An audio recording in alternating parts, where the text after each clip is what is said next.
თეთრ სახლში მიმდინარეობს ამერიკის შეერთებული შტატებისა და უკრაინის პრეზიდენტების შეხვედრა. დონალდ ტრამპი და ვოლოდიმირ ზელენსკი განიხილავენ უკრაინისთვის შორ-მანძილზე მოქმედების ამერიკული ფრთოსანი რაკეტების ტომაჰავკების შესაძლო გადაცემის საკითხს.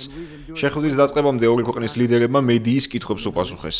კითხვა-პასუხის ფორმატს დაესწრნენ როგორც ამერიკის შეერთებული შტატების, ისე უკრაინის დელეგაციების წარმომადგენლები. პატივი აქვს ვიყო ძალიან ძლიერ ლიდერთან, კაცთან, რომელმაც ბევრი გადაიტანა და რომელიც ბევრ რამეს ძალიან კარგად გაუმკლავდა. გუშინ პრეზიდენტ პუტინთან კარგი საუბარი მქონდა. ჩვენ განვიხილავთ რა მოხდა გუშინ.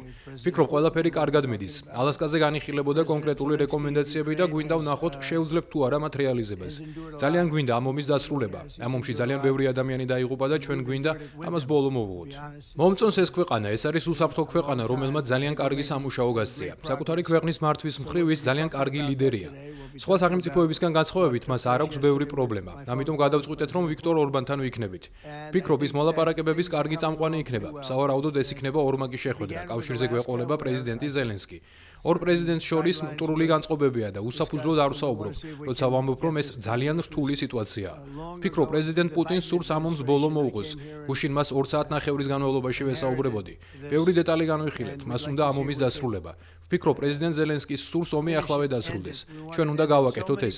ჩვენ გვჭირდება ტომაჰავკები და გვჭირდება ბევრი სხვა იარაღი, რომელსაც ბოლო 4 წელია უკრაინაში ვაგზავნით. როგორც ისიც, ჩვენ ბევრი გავეცით. ახლა სხვა ვითარებაა, იარაღს ჩვენ ვაგზავნით ევროკავშირში, ისინი ამაში ფულს უხდიან. მათ ბევრი ფული აქვთ.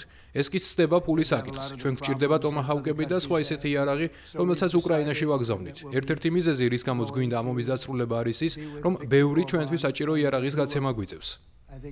Again, my congratulations with your successful ceasefire. კიდევ ერთხელ გილოცავთ ახლო აღმოსავლეთში ცეცხლის შეწყვეტის შეთანხმების მიღწევას. დიახ, ეს თქვენ გააკეთეთ და ვფიქრობ, ეს არის იმპულსი უკრაინაში რუსეთის ომის დასრულებისთვის. გვესმის, რომ პუტინი არ არის ამისთვის მზად. ვფიქრობ, ის არ არის მზად, მაგრამ დარწმუნებული ვარ, რომ თქვენი დახმარებით ჩვენ შევძლებთ ომის შეჩერებას, რაც ასე ძალიან გვჭირდება. ვხედავთ, რომ ბრძოლის ველზე ისინი ვერ აღწევენ წარმატებას. ვფიქრობ, მათი ჯარი ახლა სუსტ მდგომარეობაშია. მათ აქვს დიდი დანაკარგი, ეკონომიკური და ადამიანური თვალსაზრისითაც. ვფიქრობ, ეს ძალიან საგულისხმო საკითხია. ბატონო პრეზიდენტო, გუშინ მე მქონდა საშუალება შევხვედროდი ამერიკის მსხვილი ენერგოკომპანიების წარმომადგენლებს და ისინი მზად არიან დაგვეხმარონ ჩვენს ინფრასტრუქტურაზე განხორციელებული რუსული თავდასხმების შემდეგ.